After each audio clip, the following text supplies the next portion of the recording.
qui s'égarait se mit donc à dire, jamais nul ne lui en avait parlé. Apostolat Time, c'est une émission de Homo Select Voice consacrée au ministère de la foi. Apostolat Time, c'est la parole de Dieu par un oint de Dieu pour le peuple de Dieu. Apostolat Time, c'est le salut. C'est le salut. Bien-aimés en Christ, amis téléspectateurs de Homo Select Voice, nous voici encore devant vous aujourd'hui pour déceler le thème de la semaine intitulé « Ne méprisez pas les prophéties, nous enseignent les Écritures ». Ne méprisez pas les prophéties, nous enseignent les Écritures. Prions le Seigneur, Jéhovah, Jésus-Christ, Saint-Michel, Dieu omniscient, omniprésent, descend en ce moment, dispose-nous à pouvoir annoncer ta parole au nom puissant de Jésus-Christ. Amen. Bien-aimés en Christ, amis téléspectateurs de Homo Select Voice, nous voici encore devant vous aujourd'hui pour déceler le thème de la semaine intitulé « Ne méprisez pas les prophéties, nous enseignent les Écritures ». Bien-aimés en Christ, qu'est-ce qu'une prophétie? Qu'est-ce qu'une prophétie? La prophétie, c'est ce que nous enseigne Dieu à travers un prophète, ce que nous transmet, l'information qui a été transmise par un homme de Dieu, un prophète. Alors, le prophète, c'est celui-là qui est consacré, par qui Dieu parle, Dieu révèle ses secrets. C'est ça que nous appelons le prophète. Alors, mépriser. Mépriser, c'est quoi? Mépriser, c'est dédaigner. Mépriser, c'est négliger. Alors, la Bible nous déclare de ne pas mépriser les prophéties. Cela veut dire quoi? Nous ne devons pas négliger les prophéties. Nous ne devons pas dédaigner les prophéties. Bien-aimés en Christ. Pourquoi parle-t-on de prophètes? Dieu ne peut-il pas nous parler? Pourquoi aujourd'hui parle-t-on de prophètes? Et la Bible nous déclare, nous enseigne de ne pas négliger les prophéties. Nous irons dans Exode chapitre 20, verset 18. Tout le peuple entendait les tonnerres et le son de la trompette. Lorsque le peuple de Dieu a été convoqué auprès du mont Horeb, Dieu leur a interdit, Dieu a fait la dépense expresse de ne pas s'approcher de cette montagne. Alors, le peuple était dans l'étonnement, oui. Il voyait les flammes de la montagne. Le peuple voyait les flammes de la montagne fumante. À ce spectacle, le peuple tremblait. Le peuple tremblait parce que Dieu descendait sur la montagne fumante. Dieu descendait, oui. Et se tenait dans l'éloignement. Donc le peuple se tenait dans l'éloignement, oui. Ils dirent à Moïse. Et le peuple dit à Moïse. Parle-nous toi-même. Parle-nous toi-même. Et nous écouterons. Et nous écouterons. Mais que Dieu ne nous parle point. De peur que nous ne mourions. Moïse dit au peuple. Ne vous effrayez pas. Ne vous effrayez pas. Car c'est pour vous mettre à l'épreuve. Que Dieu est venu. Alléluia. Alors, le peuple a formulé cette demande selon laquelle Moïse est le consacré, celui-là que Dieu va parler. Et il ne veut plus, le peuple ne veut plus que Dieu parle Dieu parle à ce peuple-là. Le peuple ne veut plus entendre Dieu parler parce que Dieu descendait dans la fumée, il descend dans cette fumée-là. Alors, Dieu a répondu à ce peuple dans Deutéronome 18, verset 15. Deutéronome 18, verset 15. L'Éternel ton Dieu te suscitera du milieu de toi, dans tes frères, un prophète comme un moi. prophète comme moi. Vous l'écouterez. Il répondra ainsi à la demande que tu fis à l'Éternel, ton Dieu, à Horeb. Le jour de l'assemblée, quand tu disais que je n'entende plus la voix de l'Éternel, mon Dieu, et que je ne vois plus ce grand feu, afin de ne pas mourir. L'Éternel me dit, voilà l'origine d'un prophète. Voilà l'origine d'un prophète. À l'instar d'Abraham, voilà l'origine d'un prophète. À l'instar de Moïse, voilà maintenant l'origine des prophètes. Comment Dieu suscite maintenant des prophètes dans des hommes de Dieu parmi le peuple de Dieu. Alors, quelle est sa mission? Oui. L'Éternel me dit. Ce qu'ils ont dit est bien. Je leur susciterai du milieu de leurs frères. Je leur susciterai du milieu de leurs frères. Un prophète comme toi. Je mettrai mes paroles. C'est ça. C'est la mission. Je mettrai mes paroles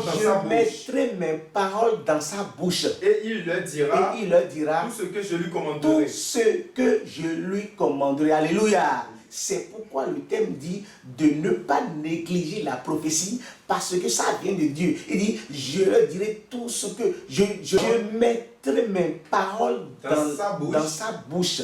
Et il leur dira tout ce que je lui commanderai. Voilà. Donc c'est pourquoi le thème dit de ne pas négliger la prophétie. Vas-y. Et si quelqu'un n'écoute pas mes paroles à travers ce prophète, qu'il dira en mon nom, oui, c'est moi qui lui en demanderai compte. Mais le prophète qui aura l'audace de dire en mon nom une parole que je ne lui aurais point commandé de dire ou quoi parlera au nom d'autre Dieu, ou parlera au nom de notre Dieu, ce prophète-là sera puni de mort. Alléluia. Oui, allez-y. Peut-être diras-tu dans ton cœur, comment connaîtrons-nous la parole que l'Éternel n'aura point dite.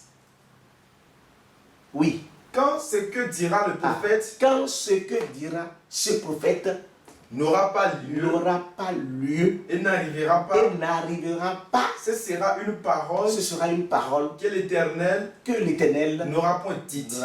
Alléluia. Bien en Christ.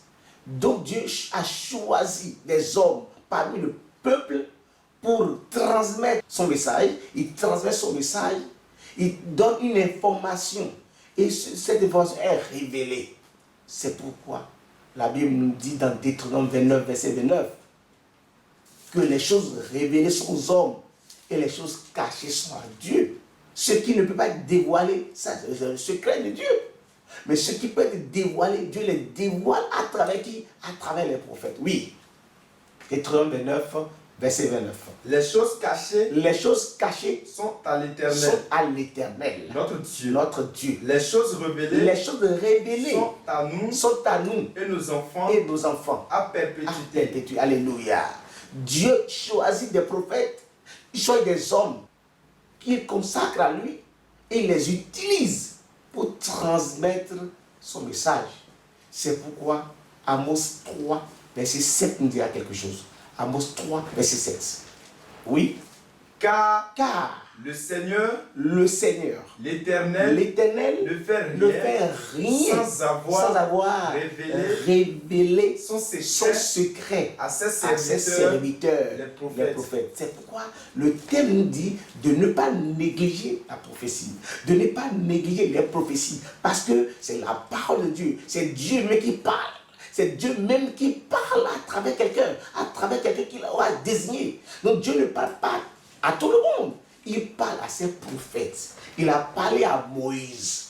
Il parle à Moïse. Et maintenant, il a choisi des prophètes. Il transmet son message. Alléluia. Alors, 1 Thessaloniciens 5, versets 19 à 21. Qu'est-ce que Paul nous dira là? N'éteignez pas l'esprit. N'éteignez pas l'esprit. Ne méprisez pas les prophéties. Ne méprisez pas les prophéties. Voilà.